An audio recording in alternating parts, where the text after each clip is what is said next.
അസ്സലാമു അലൈക്കും വറഹ്മത്തുള്ളാഹി വബറകാതുഹു. ബഹുമാനികളെ, ഏതൊരു അമലിനും 4 കാര്യങ്ങൾ അനിവാര്യമാണ്. തംബീഹുൽ ഗാഫിലിൻ എന്ന് പറയുന്ന ഗ്രന്ഥത്തിലുള്ള ഒരു ഇൽമാണ് ഇത്. ഏതൊരു അമലിനും 4 കാര്യങ്ങൾ അനിവാര്യമാണ്. 1 ഇൽമ്, 2 നിയ്യത്ത്, 3 സബർ, 4 ഇഖ്ലാസ്. ഈ 4 കാര്യങ്ങളും ഏതൊരു അമലിനും അനിവാര്യമാണെന്ന് ഹുക്കമാക്കൾ പറയുന്നതായി, തത്വജ്ഞാനികൾ പറയുന്നതായിട്ടാണ് തംബീഹുൽ ഗാഫിലിൻ എന്ന് പറയുന്ന ഗ്രന്ഥം നമുക്ക് പരിചയപ്പെടുത്തി തരുന്നത്. എന്താണത്? ഒന്ന്, അൽ ഇൽമു ഖബലൽ ബദ്. ഏതൊരു അമലും അത് ചെയ്യുന്നതിന് മുമ്പ് അതിനെക്കുറിച്ച് നമുക്ക് പരമാവധി എന്തെല്ലാം അറിയേണ്ടതുണ്ടോ അത് അറിയാൻ നാം ശ്രമിക്കണം. ഒന്നാമത്തെ ഇൽമാണ്, അറിവാണ്. രണ്ടാമത്തത് അൻ നിയ്യത്തു ഇൻദ ബദ്ഇഹി. അമല് തുടങ്ങുന്ന സമയത്ത് നല്ല നിയ്യത്ത്, ആ നിയ്യത്തും നമുക്കുണ്ടായിരിക്കണം. അമല് തുടങ്ങുന്ന സമയത്ത് നിയ്യത്തുണ്ടാകണം.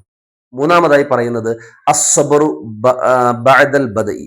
തുടങ്ങിയതിന് ശേഷം പൂർത്തീകരിക്കുന്നത് വരേക്കും ക്ഷമ വേണം.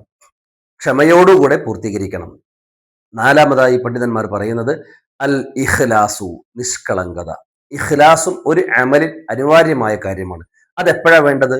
അത് തുടങ്ങുന്നതിന് മുമ്പുണ്ടാകണം, തുടങ്ങിയതിന് ശേഷമുണ്ടാകണം, നമ്മൾ അമൽ ചെയ്തതിന് ശേഷവും ഉണ്ടാകണം. മാത്രമല്ല, ആ അമലിനെ കുറിച്ച് പിന്നീട് പറയുമ്പോൾ പോലും ആ ഇഖ്ലാസ് നാം സൂക്ഷിക്കണം എന്നുള്ളതാണ്.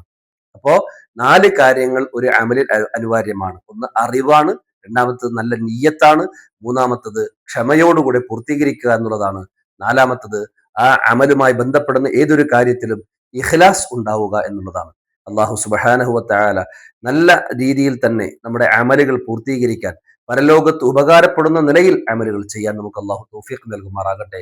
നമ്മുടെ ബന്ധപ്പെട്ടവരുടെയും ദുആ കൊണ്ട് ഏൽപ്പിച്ചവരുടെയും എല്ലാവിധ വിഷമങ്ങളും പ്രയാസങ്ങളും മാറ്റി അള്ളാഹു ആഖിബത്ത് നന്നാക്കി തരുമാറാകട്ടെ.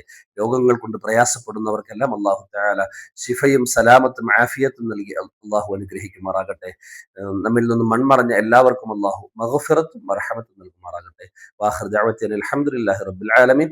അസ്സലാമു അലൈക്കും വറഹ്മത്തുള്ളാഹി വബറകാതുഹു.